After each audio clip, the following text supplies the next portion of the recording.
Hello, I'm Dennis Green, founder of the Stewardship System and president of Church Development. In today's stewardship training video, we'll explore the connection between building community in your church and growing generosity. What we've discovered after helping churches with stewardship ministry for more than 20 years is that there's a direct correlation between building community and generosity. First, let's review the definition of stewardship. My favorite way to define stewardship is to view it as God's blessings flowing through me. For people to have that sense, they need to have a sense that they are connected to a community that is larger than and more long-term than just the here and now. Belonging brings belief. So when we feel connected to a church, we are much more apt to support that church. In 1 Corinthians 12:12, it says, "We are all members of the same body." That's the outcome we want from the activity of building that sense of community. There are three components to building community. Number one, we want social connections to be developed between believers. Number two, we want those members of your church to define themselves as being part of this church. You want them to see the church as a part of who they are.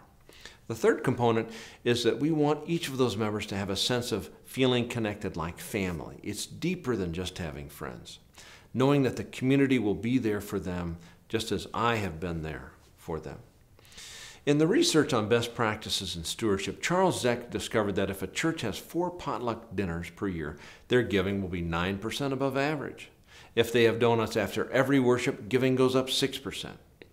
In my analysis of the successful capital campaigns my firm Church Development has conducted, I've learned that there's a direct correlation between event attendance and making a pledge. 98% of the people who attend an event wind up making a 3-year pledge. Why did this happen? Well, they build social connections and thus feel more included and more inclined to support the mission of the church. So you can see how important social connections are to building generosity. The methods that you can use to develop those social connections include creating an assertive welcoming program where you ask every member to be part of the welcoming committee. What this means is you ask everybody to take a step out of their comfort zone and welcome people who are new to the congregation. An active welcoming program helps people to feel connected to the church more quickly, and this facilitates an internal change towards generosity. The second and most powerful method is to build social connections, is to create an active small group ministry where individuals can develop long-term relationships between themselves and other believers. It's an essential step in one's faith journey to feel supported in a small group with like-minded people. Potluck dinners or church picnics are easy to pull off, inexpensive, are a lot of fun, and they are a surefire way to help build community.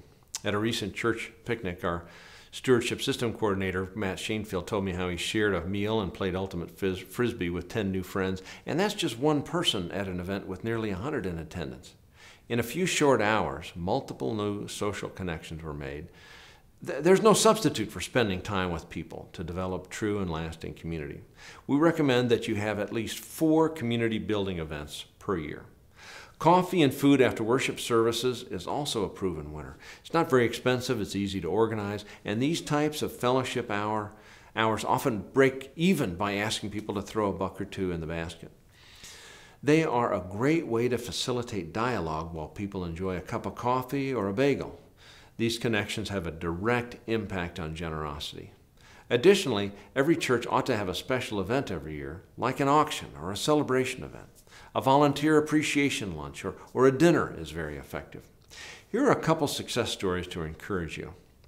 At St. Therese of Parkville, they had a difficult time generating the consensus around building a new worship space. So the pastor chose to sacrifice 2 months of his life and attend 20 events in which he gathered people together to talk about the church vision. As a result, he jokingly relayed, he gained 20 pounds.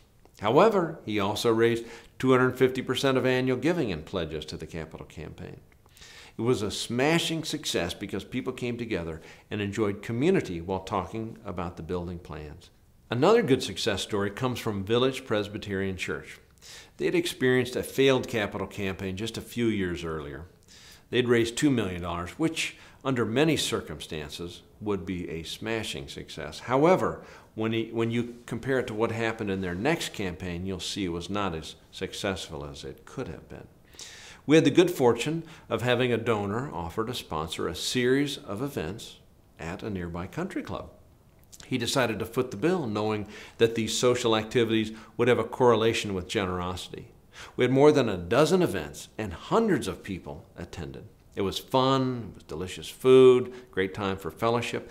As a result, we raised over $12 million. That's a 500% increase over the $2 million that was raised just a few years earlier. Community building is powerful, and it stirs generosity. Hopefully, what we've covered in this training video will convince you of the type of return on investment that comes as a result of building community in churches. If you need more help and want to talk about it, please call me at the number on your screen or visit our website at stewardshipsystem.org. Good luck. God bless.